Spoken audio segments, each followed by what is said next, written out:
RPA UiPath developer should have.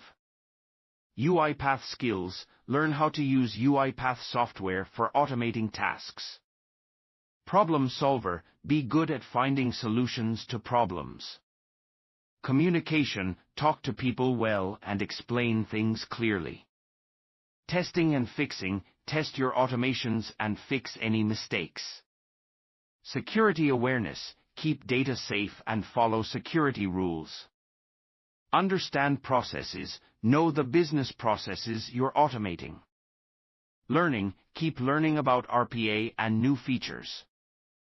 Documentation: write down how your automations work. Attention to detail: be careful to avoid small mistakes.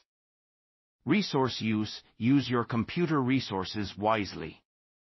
Quality check: make sure your automations work well.